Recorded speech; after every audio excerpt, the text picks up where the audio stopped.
यदा यदा हि धर्मस्य ग्लानिर्भवति भारत अभ्युत्थानम् अधर्मस्य तदात्मानं सृजाम्यहम्।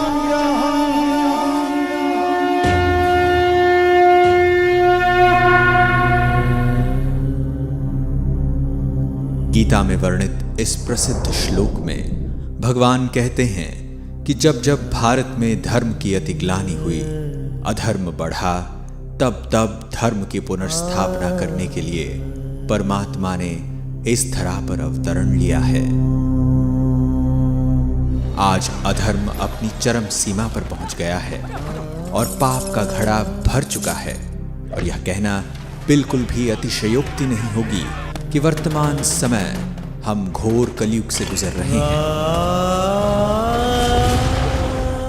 जहां एक ओर विज्ञान, तकनीक और भौतिक साधनों की अति हो रही है, वहीं दूसरी ओर जनसंख्या, प्रदूषण, हिंसा, दुख और अशांति की भी अति हो रही है। मानव में निहित मनोविकार भी अपनी चरम पर पहुंच चुके हैं। कहा भी जाता है कि अति के बाद अंत होता है। हम आज एक ऐसे ही युग परिवर्तन काल से गुजर रहे हैं जब हम एक महापरिवर्तन के साक्षी होने जा रहे हैं, और इस महापरिवर्तन की शुरुआत तब हुई जब स्वयं सर्वशक्तिवान परमात्मा परम धाम से इस साकार मनुष्य लोक में अवतरित हुए। हजारों वर्षों से मानव जिस ईश्वर को पुकार रहा था, जिसके एक दर्शन पाने के लिए अनेकों आत्मघाती प्रयास कर रहा था, वह हम सभी आत्माओं के प्यारे परमपिता सिंध के हैदराबाद में दादा लेखराज के तन में सन 1936 में अवतरित हुए। सर्वप्रथम उस त्रिकालदर्शी परमात्मा ने दादा को आने वाले महाविनाश का साक्षात्कार कराया। उन्हें प्रकृति के पांचों तत्वों का विकराल तांडव दिखाया। कहीं भूकंप, तो कहीं ज्वालामुखी, कहीं आग, तो कहीं पानी का सैलाब गांव के गांव निकल रहा है, कहीं बाढ़, तो कहीं समुद्र की उछालें ऐसी जैसे कि समूल पृथ्वी को ही काल के गर्त में समा दे।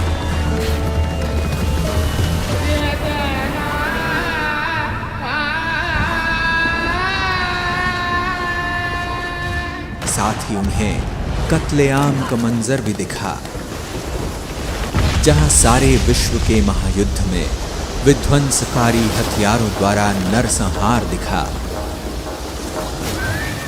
तो भारत में गृह युद्ध द्वारा खून की नदियां बहती हुई दिखी। ऐसे महाप्रलयंकारी साक्षात्कार का अनुभव करके दादा को इस विनाशी दुनिया से वैराग्य आ गया। तत्पश्चात परमात्मा ने उन्हें कलयुगी सृष्टि के महाविनाश के बाद आने वाली स्वर्णिम सतयुगी सृष्टि का भी दिव्य साक्षात्कार कराया, जिसमें उन्हें एक अति मनभावन दुनिया का नजारा दिखा। एक ऐसी दुनिया जहां चारों ओर सुख, शांति और पवित्रता थी। एक ओर जहां प्रकृति अपने संपूर्ण सतोप्रधान स्वरूप में थी, वहीं सभी मानव भी सर्वगुण संपन्न देवता स्वरूप में विचरण कर रहे थे।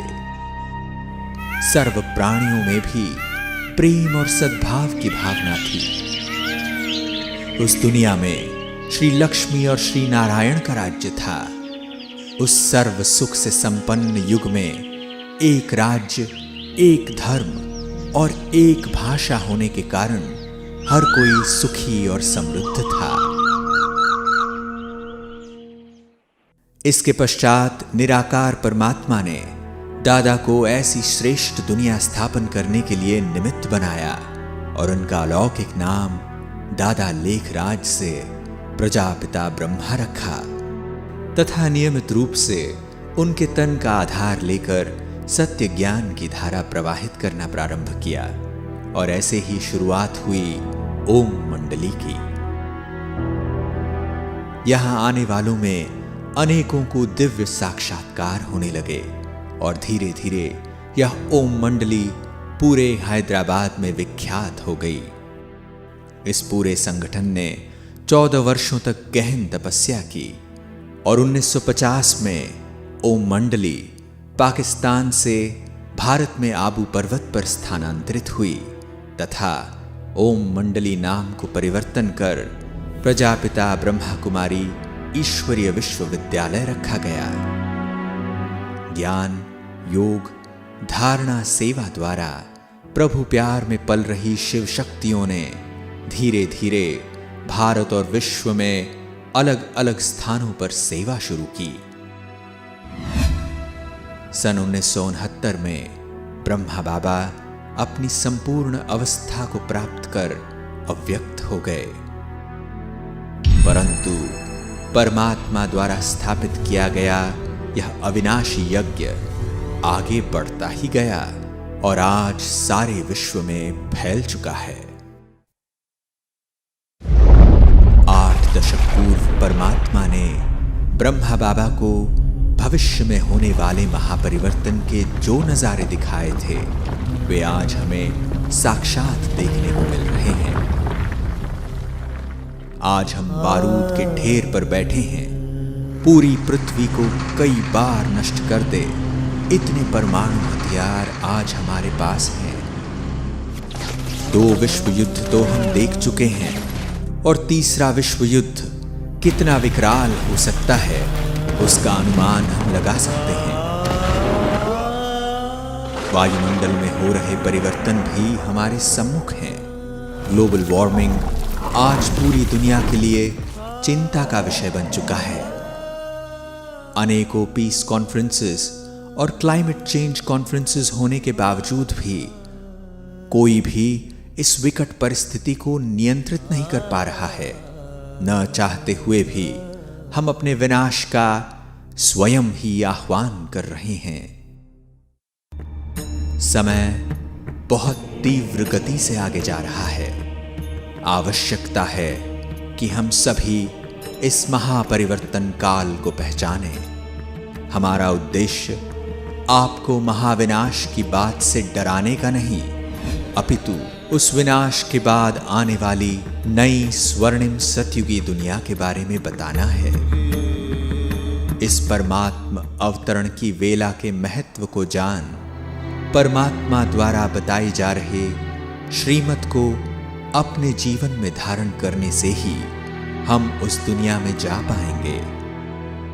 इस ईश्वरीय ज्ञान का लाभ विश्व की हर आत्मा ले सकती है, क्योंकि हम सभी आत्माएं उस परमपिता परमात्मा की संतान हैं और यह ईश्वरीय ज्ञान हमारा जन्म सिद्ध अधिकार है। याद रहे, अभी नहीं तो कभी नहीं। ओम शांति।